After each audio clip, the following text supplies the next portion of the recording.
Holy, here we go again, Batman. Hey guys, what's going on? You are listening to the NerdSync Podcast. We have a very exciting episode for you today. I'm excited. I couldn't even get my words out just then. I'm sitting down with one of my favorite YouTubers, Ricky from Stewdippin Studios. Go check out his channel if you haven't already. As the title says, they are fun, nerdy videos every week. And fun indeed they are, if that's proper English. Who cares? Like we do with all YouTube guests, it's not strictly an interview. It's more of just an open conversation about YouTube and how each of us deals with certain scenarios and how that person got their start on the medium. So, look forward to all of that goodness. Of all the guests we've had so far, very knowledgeable, probably the most knowledgeable about YouTube as a whole and the whole process. And he's he has a lot of history working with YouTube. And so it's very interesting to hear all the stuff that he has to say. So I am not going to take up any more of your time, because why should I, when you can listen to this awesome conversation between Ricky and I? Let's do it right now. And we'll see you at the end for some more of me talking.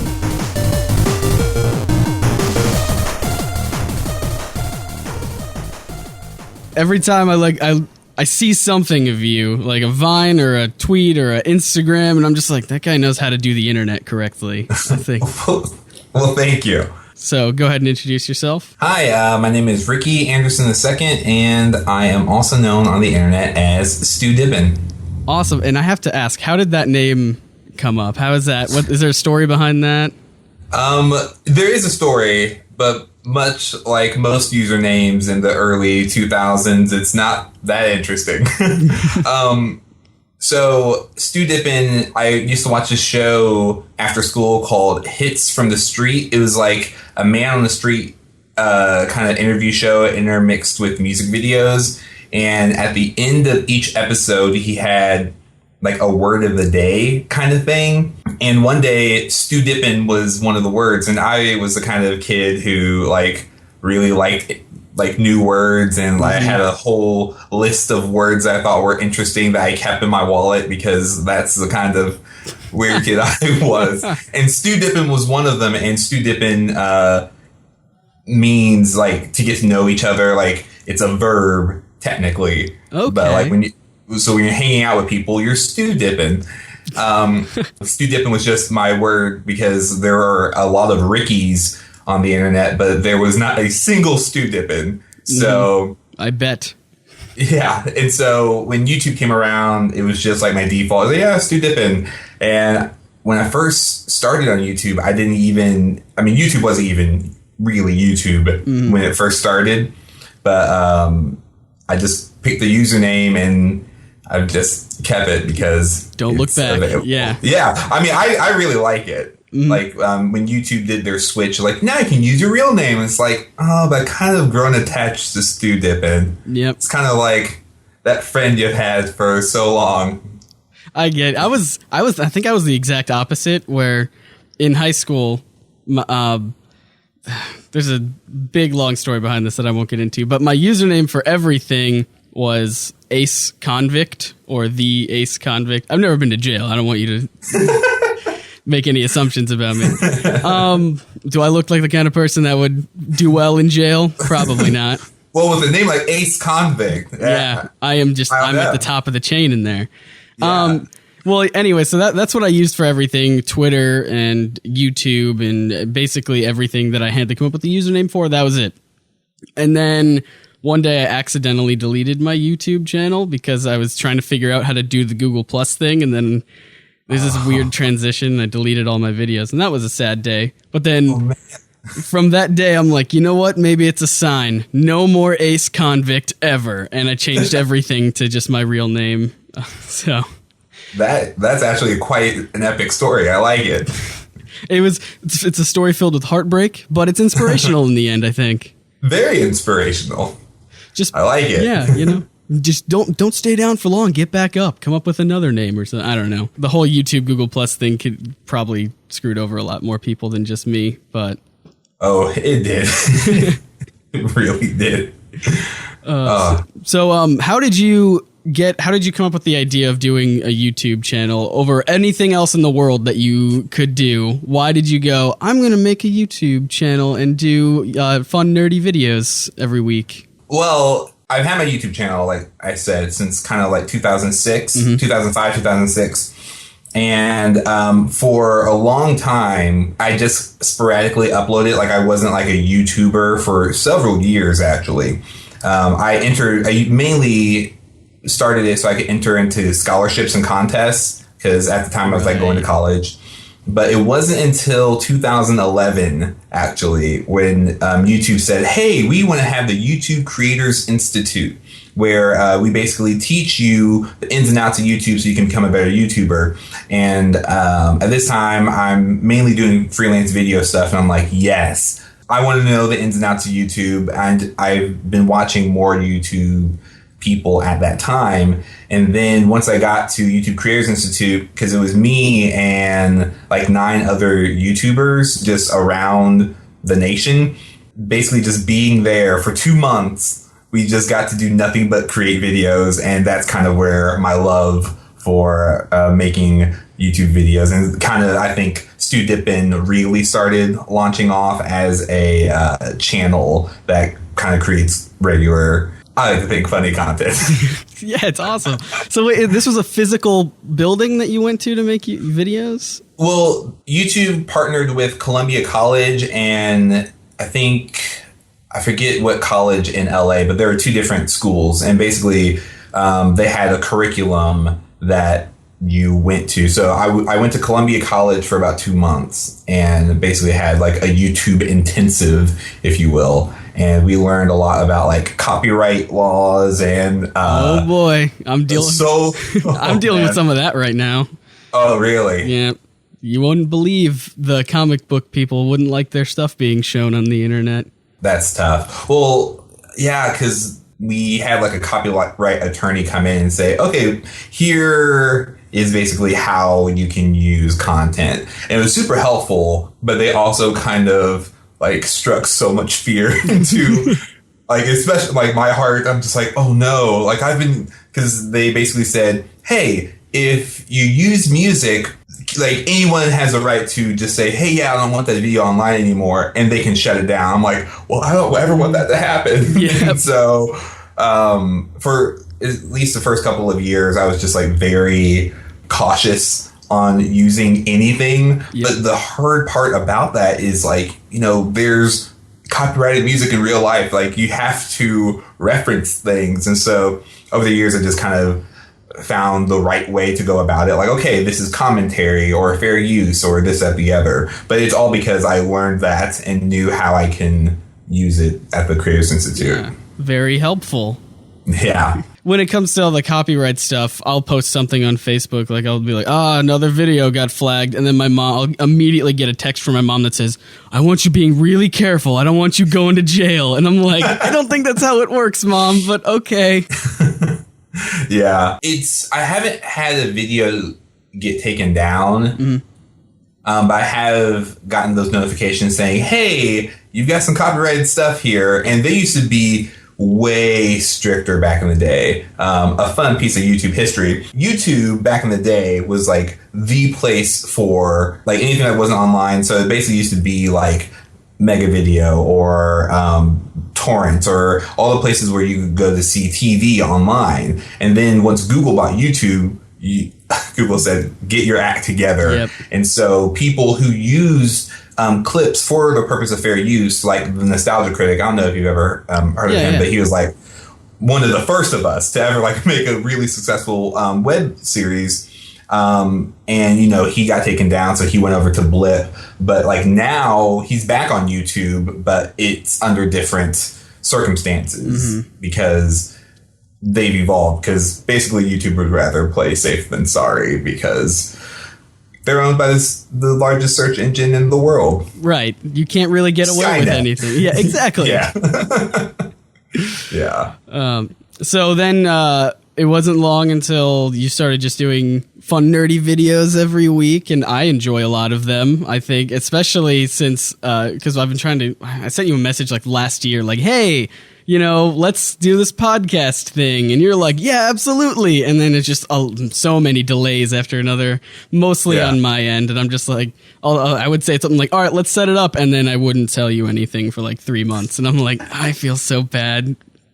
So. Oh, I totally understand. Yeah, it was, I want to say like a year. It was about I think my first YouTube year is when I really started to hit my stride, because one of the things that they suggested that you do is to do like a show or something that is like a series. And I had started a blog that literally no one read on Tumblr called It's Gonna Be a Thing.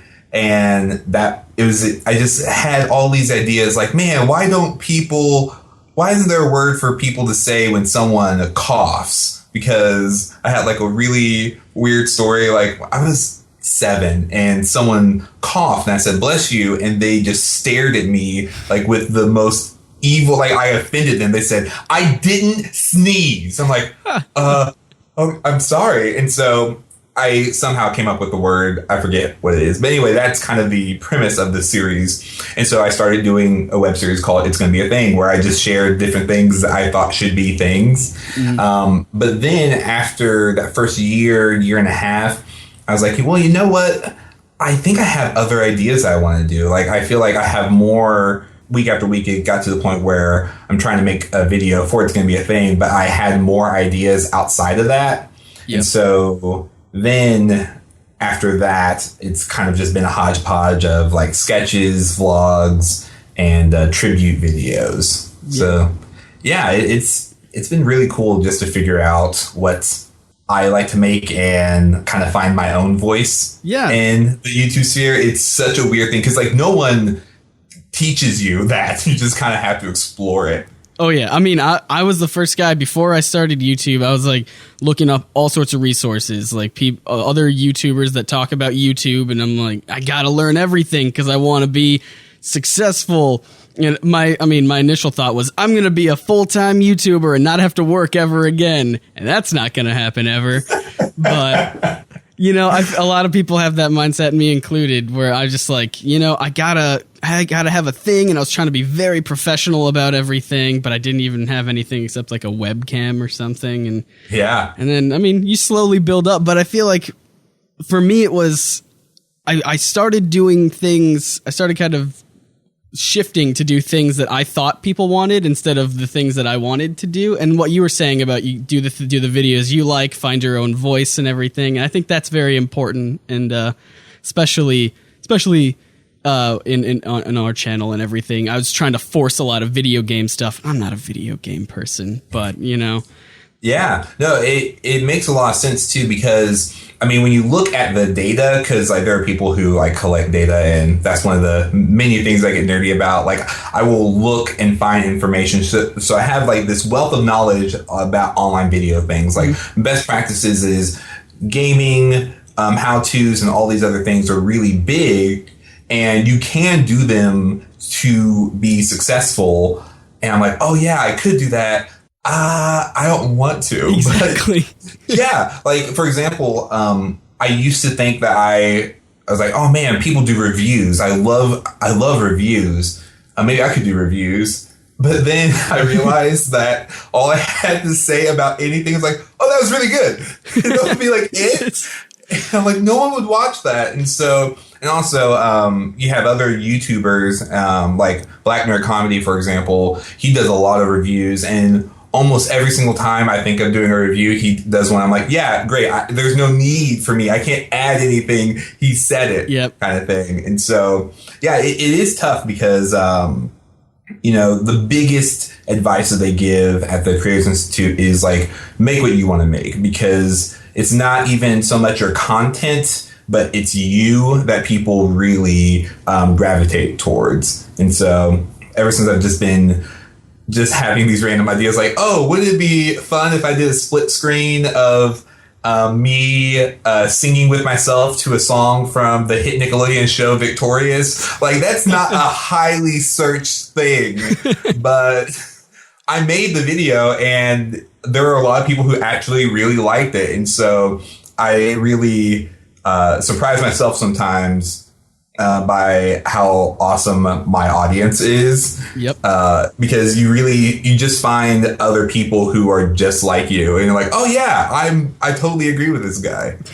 I mean, that's so right, because I mean, when you get the audience that is there for just you and for the stuff that you do, it makes so much difference, because you'll get certain people that'll stop by and they'll comment like one thing on a video. I did a Walking Dead video.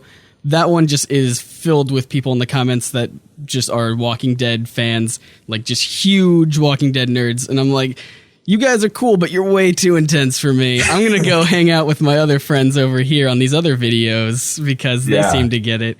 But I feel like I'm definitely also really good at coming up with videos that nobody's searching for. The episode about ploods and comic book lingo and no. Oh my gosh. But here's the thing. Because when I watched a comic book lingo video, I immediately sent it to my friend Jeffrey. He loves things like that. Really? And like, oh man. And I was watching, I'm just like, I'm taking notes because I'm the kind of guy who will watch videos and take notes. Mm-hmm. And so I'm taking notes and I can't remember it. But the name for, the curse words, like the Growlixes. Growlixes. I was like, that's so interesting, and I love things like that, and so and then that kind of goes back to like I didn't even see that video before I agreed to the podcast. I was like, oh yeah, this looks like a cool channel. Yeah, sure, why not? But then I would start watching more and more of your videos, and I saw that one. I was like, oh man, I'm like really interested in all these things. I'm like, I didn't even think this was a thing that existed as a book. And so, long story short, you sold me a book, and it is really. Oh yeah, yeah. I bought that book, and I love it. That's so cool. Yeah, I mean, I've been finding a lot of books lately that I just don't have the money for, but I recently got like the physics of superheroes because I want to dive into that. That's super interesting, but I'm so terrible with physics. I don't understand any of it. I got a 4% in my physics class in high school.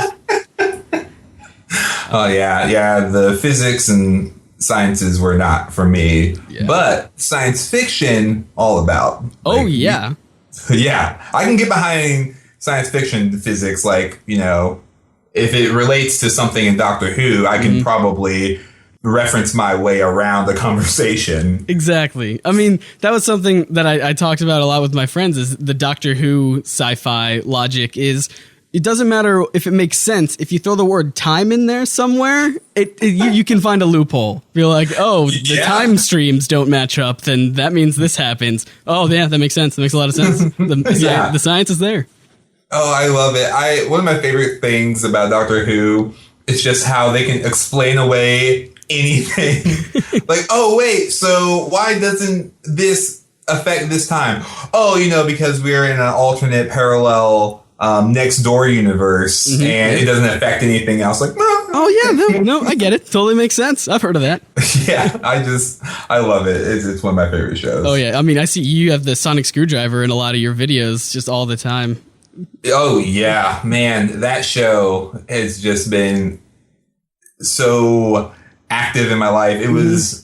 And I know I made a whole video talking about it, but my friend... Yeah, that was the first video I ever saw of you. I was like, this guy, I have to get this guy. Oh, well, thank you.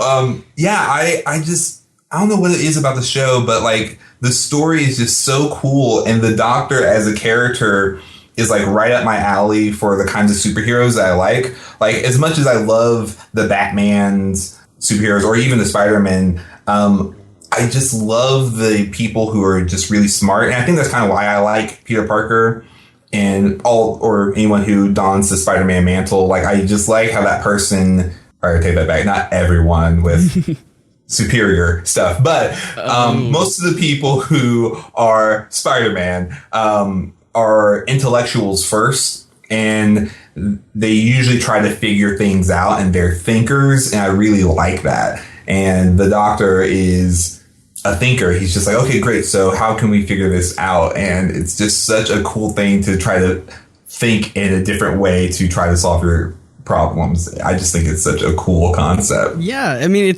you have the superheroes who are known for like punching problems away, but then you get the people that are like, oh, well, we have to do this in the intelligent way. We can't just rush into battle without thinking anything, you know? Yeah. And I think that's what Doctor Who is really good with, is trying to come up with a solution that nobody saw coming. And then it's like, haha. And then mostly because I didn't know it was a possibility, because science doesn't work really well. So there you go. So I want to talk to you a little bit about VidCon, because I saw that you were going to be on a panel, and you were a little bit excited for that, just a little bit. Just a tad excited. Yeah. So explain to everyone what VidCon is, in case they haven't been like me. Yeah, absolutely. So VidCon is basically it's almost, I would describe it almost like Comic-Con, but for online video, but another YouTube internet history. So back in the day before VidCon, there used to be these meetups, and you would just have like a YouTuber meetup, like Mitchell Davis, I think he used to be in like Ohio or somewhere up north, and he was like, yeah, I want to have a meetup. And he would tell people like, hey, I'm going to be here at this time, meet up. And so many people would be there. And so VidCon is like a huge nationwide meetup where people get to be in the same vicinity as some of their favorite YouTubers. And basically the way it looks like is like you have these panels and Q&As that you can go to, but most of VidCon is just people wanting to get some FaceTime with some of the top YouTubers. Like there's a Charlie McDowell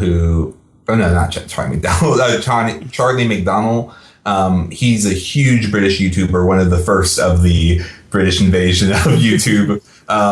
And I think his line was like 4 to 6 hours long or something a couple of years ago, just because people wanted to meet him face to face. And so you have those YouTubers, but you also have some of the smaller YouTubers and just anyone who creates online video and who just loves it, either audience wise or who also creates video. You just get to be around like fellow YouTubers, and it's really, really cool. Have you ever been recognized there, just on the floor, like, hey, look, there's Ricky? Yes. I think my favorite story about that is it was my first year, and one of my subscribers, I'm just sitting down, and someone says, Stu? And I say, oh, hey, it's me. And then they said their username. I'm like, oh my gosh, you're a human. And then it was just like such a weird moment, because I guess that I have just given off this kind of like just friendly persona. They just like, great, I'm about to go somewhere. Here's my number. Call me if you need anything. I'm like, okay. Like, I mean, ever since then, like, we actually became like really good friends. Mm-hmm. But like just the first impression was like, oh my gosh, hey, hug. Here's my phone number, and I'll see you later. And that was it. That's crazy. It was nuts. Like the whole first experience of even being recognized at all was very surreal. I don't leave my house ever, so nobody sees me. I don't give anyone a chance to recognize me on the street. Not that they would. Well, yeah. Well, in my town, like no one recognizes me unless it's like my friends who I've known previously. Like they're never like, oh yeah, you make the videos. But it's only ever been like at VidCon, right, where people have been like, oh, hey, I watch your videos. And it's weird, but it's also really cool to just realize that the numbers are people, and like there are actually people on the other side of these comments who like actually are like really cool people. Yeah. One of our commenters, I think I made a video, or I reached out and I just said, hey, I need help editing videos if anyone wants to help. And then just some guy was like, hey man, I've had 5 years of video editing experience. And I'm like, oh, well, we'll try it out. We'll see where it goes. Wasn't expecting much. I'm like, you're probably not going to be as good as I am because I'm a master at this thing. Not really. So then I just sent him some stuff, and now he's kind of a full-time video editor. So that's really cool. Just meeting people, meeting people on YouTube, even though I've never met him in real life. He lives in Canada. So, yeah, I think one of my friends, his username used to be CS Andreas. Now with the YouTube switch, it's Chris Sanders. But he's one of the first people who have reached out to me just via YouTube. And then we just ended up, over the course of just knowing each other and watching each other's videos, just became really good friends. And we met at the first time at VidCon, just the first time IRL. And it was so cool just to be able to hang out and have that friendship there. And then the next year we just hung out and like we text each other throughout the year, when we like share videos and ideas with each other. And it's just so cool to have like-minded people, because anytime we are just together, we're just like, man, why don't we live closer to each other? We would be the best of friends. Yeah, man. I don't have anyone really around me that I can talk about comic books with, and that's kind of why I went towards YouTube, to be like, hey, this is something I want to talk about with you guys, so let me know what you think. And then I get a lot of great comments, and then I go back into reality, and I'm like, I don't have anyone to talk to. There is that kind of challenge, because you know that there are people out there like you and who share the same interests and who speak that language, and it is tough because, like, after VidCon, oh man, Chris calls it like post-con depression. But like, you just get back, like, you're just 100% in your element and you're around people. And you don't have to explain yourself to anyone. And then you get back to reality. It's like, oh man, all my friends, they're gone. Like, they're gone. it's a challenge. I'll just make another video, I guess. Exactly.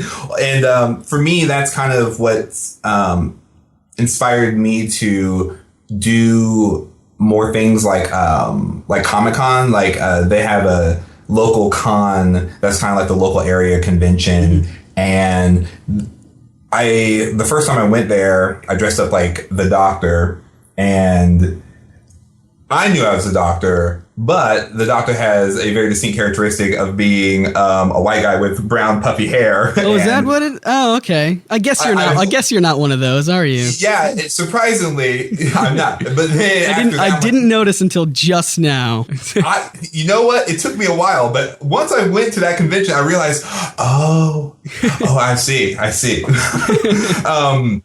But after that convention, I did more. I said, you know what? I'm going to dress up in a Perry the Platypus from Phineas and Ferb onesie.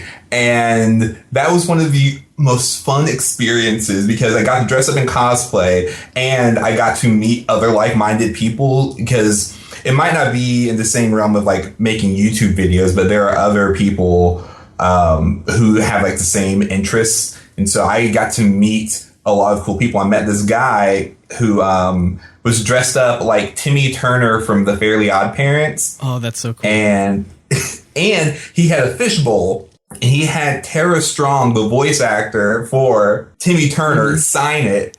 And I met him, and I ran into him this last Comic-Con, and I'm like, dude, were you Timmy Turner 2 years ago? He's like, yeah, were you Perry the Platypus? I'm like, yeah. And he like caught up, and it was so cool. Yeah, man. I'm terrible at cons. I don't like crowds, and I don't like to talk to people, and I just sit there, and I'm like, I am the worst at having a social life of any kind. I just sit inside and read comic books all day. Yeah, well, I found that a lot of people who are like that, because my wife is a lot like that. Like, she doesn't really want to go out ever. She just wants to hang out and watch TV, which I love. But I realized that, like, you know, she really excels in like singing and like working on other things that she is really into. But anytime she shares it with me, I'm just like, this is like gold. You should go out and do more things. She's like, the purpose of me doing this here in the privacy of my own home is the reason why I don't want to go out and do it there. Right. But so I totally get it. So let's talk about the panel that you're on this year specifically. Is it the Less Than Famous panel? Is that what it's called? Yes, it is. What is that? So last year, a YouTuber whose name I am blanking. I'm sorry. If you're listening to this podcast, let us know. But he basically said, hey, YouTube, you do a really good job at promoting the big YouTubers, but there are way more of us not big YouTubers here. So I want to create a panel. And he was able to talk to Hank Green about making it happen. He's like, yeah, you can have the panel. And so he started it. It started last year. And now this is the second year of it. And basically, it's a panel to get insights from YouTubers who aren't like huge, like multi-million subscriber or even 100,000 subscriber count people, and what it's like to make videos and what it's like, to kind of be less than famous. Yeah, as the name implies. Yes. So how did you get on? How were you selected to be on that panel? Not that I'm trying to take notes so that I can. Yo, please do. Well, actually, the funny thing is it's because of one of my subscribers. I'm blanking on her name, but she suggested me to someone else. And then that person was like the decision holder of who gets to be, her name is Jess. Jess, one of my subscribers, she recommended me, and that happened. And I actually auditioned for the Less Than Famous panel last year, and I didn't get it. But now so Jess recommended me, and then they got in contact with me, and then they said, hey, are you going to VidCon? I said, you better believe I am. And then they said, okay, great. You were recommended. What would you talk about if you were on this panel? And I said, well, I talk about like what it's like to be, full-time, have a full-time job and have YouTube not be like any kind of like sustainable income for me, and what it's like to grow my audience, and, talk about the Career Institute, things like that. And they said, okay, great, you're on. It's like, great. Sounds good to me. And that's pretty much how it happened. And I am so very excited about it. Well, good luck at that. I wish I could go to VidCon. I'd heard about it before, just the whole event, but I didn't know when it was. And then all of a sudden when I went to look up ticket prices, I'm like, I don't have money. So maybe I'll go next year. But yeah. Yeah. Well, they do a super early bird special where the tickets are, I think, almost half the price. And they do that kind of in the fall if you are looking for this next year, because that's when I got my ticket, and because I was just like, I don't know if I'm even going to be able to afford it later on, but this is going to be my incentive to make sure it happens. Exactly. I want to ask you a question that I ask every YouTuber that we have on here, and that is, and it's only because it's something that surprisingly I still deal with, even though I shouldn't because I'm a grown man. But how do you deal with, do you ever get negative comments on any of your videos? How do you deal with those going into usually, actually, recently I acquired a troll, and I called him out on it. Like I said, he's like, oh man, he said something to the effect of, why would anybody like this? I'm like, well, I like it. There's nothing wrong with liking anything. He's like, oh no, man, I'm just a troll. I think your stuff is great. And then he continues to troll my videos. I'm like, okay. And then kind of other places on the internet, like some people will say really negative, sometimes like super racist things. And the way I deal with it usually is I sometimes ignore it, especially if it's just like a blatantly like rude thing.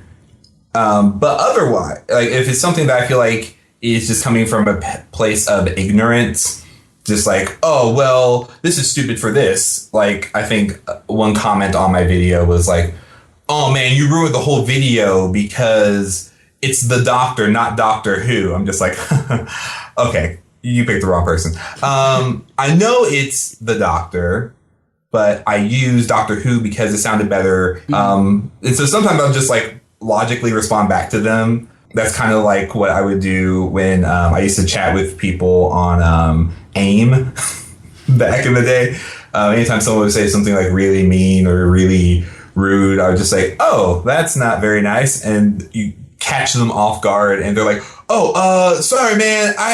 And usually people just kind of go for the reaction. So to answer your question, it depends on if it's level 1 or 5. Usually 5, I comment back, but just with the purpose of giving them insight. Like, I know I can't go wrong with just saying, hey, actually, here's this perspective, because I know at the end of the day that if a troll or someone who leaves a mean comment decides that they just aren't going to like you, then that's their decision and you aren't going to be able to do much to change their decision.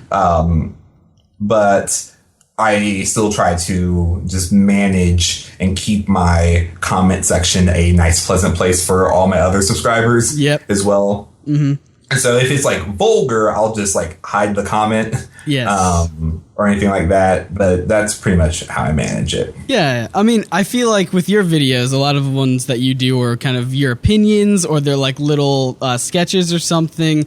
But then you get into if you do any video that's factual, people will tear you apart if you get any facts wrong, and they'll be like, "Oh, well, I thought you were a real nerd. I thought you were, I hate that term, the true fans or the real nerds." I'm like, come on, guys. I have written so many personal essays on that concept because it's not an achievement status of being a nerd. It's just like who you are kind of thing, the way I see it. And I think that you described it the best. It's just like there are no nerdy things, only nerdy people. One of my favorite things, like, yeah, that's it. There it is. Because it's very true. Like, if you missed something, that's fine, because you have two kinds of people, in my opinion. Like, you have the people who want to correct you to just let you know, like, oh, actually, it's not plutonium that is used in the DeLorean. It's actually uranium. I'm like, oh, I missed it. My bad. Thanks. And then you have the other people who are just like, oh, classic idiot. Everyone knows that it's uranium, not plutonium. Just like, oh, why are you like that? Something that I've realized, and this only comes from making videos constantly and making mistakes constantly. Like, I will still look back on my videos and I'm just like, oh my goodness, because I have a video editing background, so I'm just like, I was literally one frame off from having this be perfect, my magnum opus, and I ruined it with one frame. And so just kind of accepting the fact that I will mess up, but not as a crutch or anything, but just kind of giving myself that leniency to be wrong or to like not make mistakes, because I make a lot of mistakes in my videos that a lot of people don't notice, and I expect them to call me out on it, but no one does. I'm like, oh man, like now it just bugs me. Like now I'm going to leave my own comment. Hey, idiot, you missed this. You make your own separate YouTube channel just to call yourself out on the things you got wrong. Part of the culture of making web video is just kind of being transparent, and it's not necessarily about being right, but the conversation that kind of comes afterwards. And so for me, I've just kind of accepted the fact that I'm going to make mistakes, and there's going to be a chance that some people will call me out on it, but it doesn't mean that I don't make good stuff or I don't make things I don't like. It just means that I made a mistake, and that's okay. Yeah. I mean, for me specifically, it was because I used to edit everything. I used to edit the podcast and all of our videos. And then it was kind of this transition of, I'm going to let somebody else do this, and it's not going to be the way that I want it. It's not going to be 100% perfect by my standards, but it makes it so that I don't have to do that, and that's nice. And so it was kind of just this, what's good enough to put on the internet that that nobody will care, but if anything is off by one frame or something like that, nobody notices when I'm like, oh, this has to be like just perfect right there. Only I notice that kind of stuff. So having somebody else edit kind of takes that off and kind of makes you realize, hey, they don't really care if it's perfect to your standards. Yeah, well, the other thing that a lot of people don't realize, because I feel like people just assume that all YouTubers are actually full-time YouTubers. Like, people really do think that. I used to be on a collab channel and they said, hey, why don't you guys make more videos? And I just kind of told them, hey, I really appreciate that, but we all have full-time jobs and we all have bills to pay.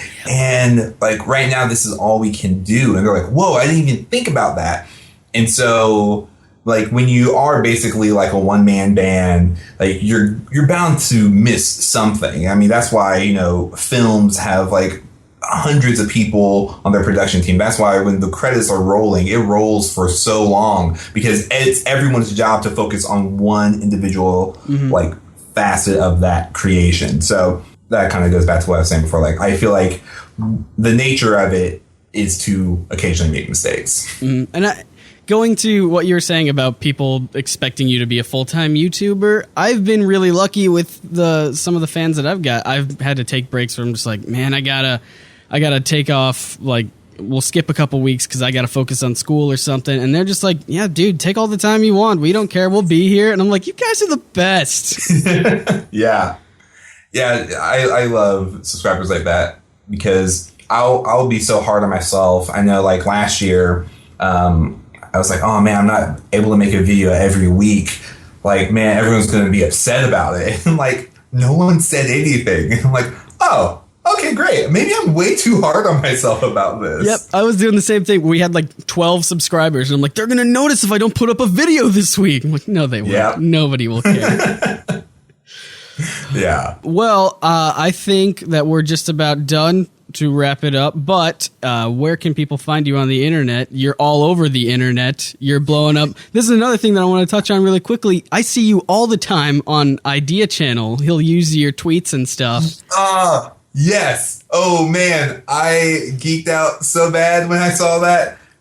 Yeah. I love Idea Channel. Like, Idea Channel is maybe one of my favorite YouTube channels just on the internet, because my next video that will probably be up by the time this podcast is up is about me being an overthinker. And usually I overthink things and it's just like on the things that don't matter in life. But the way he overthinks things is perfect. I'm like, oh yeah, like, because this actually makes sense, and this was like supporting a theory, and I just love it. But yeah, I'm usually in the comments of most of my favorite YouTubers, like Idea Channel or Film Riot sometimes. Two people that I've been told that I'm ripping off, or you know, because I have the corner of stuff over there from like Idea Channel, and then I used to have a visual effects thing on our channel, and people were like, you're just trying to be like Film Riot. I'm like, no, I'm not. I hear you. I could go on a whole rant on just like what it means to be, because you can be parts of different things and not trying to rip them off. Because like a lot of my videos, like Film Riot actually inspired a lot of how I talk. At one point in time in my videos, because I just was watching so much of them. I'm like, wow, I noticed that they have this kind of inflection and they kind of have this kind of energy. I'm like, I need to do that, because like if you go back and look at my videos, like the first episode of It's Gonna Be a Thing, you will see how dead my eyes are. Like, I just look like I'm staring off into the distance, and I have like no kind of life in my performance or like how I'm vlogging, and I'm just way more comfortable and I know more, and I just take different parts that help me to create my own art. What you do is so different than what they do, and because they have a very specific way that they do their things, and you do your own thing, and you do it very well. Thank you. You do your thing very well. Well, thank you. But yeah, sorry, I went on a tangent. I am all over the internet. You can, if you search Stewdippin, you can probably find me. I'm Stewdippin on Facebook, Instagram, Vine, and YouTube. And then on Twitter, I am Ricky_II, because why not? That's it. Awesome. Well, thank you so much for coming on and talking a lot about YouTube. I always appreciate it. I always learn stuff from when I talk to fellow YouTubers. So thank you so much for that. Thanks for having me. Yeah, absolutely.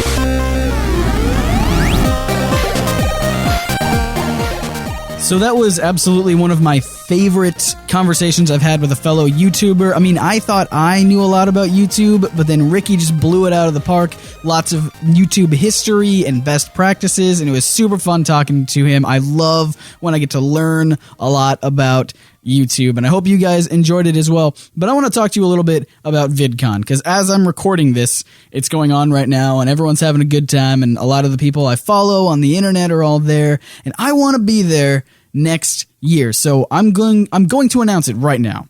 Next year at VidCon, I, Scott Niswander, will be there to hang out with you guys. I'm giving you a year's worth of time to schedule it in. I know that if you are as busy as me, that's just barely enough time to work it into your schedule. So make note of that, everyone. Go onto the VidCon website, and as soon as the super early bird special comes out, buy your tickets. If you want to go see me in person, hang out with me. I love talking with you guys. I do want to just, it's not for the fame, right? That's something that we kind of touched on a little bit, is a lot of people want to start YouTube for the fame because they're like, oh, these guys are big. That's not why you should do it. And, I'll admit that when I started out, like I said, I was like, I'm going to be a full-time YouTuber. But then I discovered the joys of just building a community around your channel. And that's still the thing that drives me to this day to continue making stuff. It's not so much of me saying, man, I'm going to be the most famous person to talk about comics on YouTube, because that's never going to happen. But I do think that it's the community that we build amongst each other, you guys just having great conversations with me in the comments and watching all the videos and being super supportive, and I really do appreciate all of that, and I don't get to say thank you enough, so I will thank you right now and hope that that will suffice for a week, even though in my mind it does not. And I do want to push really hard. I'll be honest, I kind of want to be on a panel.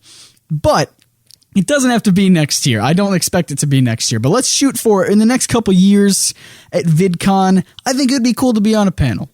That one is mostly for just the cool factor. It's not really because I have any value to add to anything, but it's mostly just so I can say, yeah, I was on a panel. What of it? So let's try to get that to happen. So let's start a relevant hashtag or something, or, we're good at that stuff. So anyway, guys, thank you so much for listening. I'm Scott Niswander. You can find me on Twitter at Scott Niswander, and of course Instagram as well. If you're not following me there, I do lots of pictures of upcoming video topics, so go check that out. And again, you can subscribe to us on iTunes and leave us a great review. It takes a couple seconds, and it really does help us out. And you can also listen to us on Stitcher, and you can find us on YouTube as well. If you don't like audio specific formats, you can go to YouTube and subscribe over there, listen to our podcast there as well, and also comment. That's a really great place to comment all of your thoughts on the podcast. So if you have any of those thoughts, then go over there and leave them there, because I just said that. So there you go. Thank you guys once again for listening, and we will see you next week.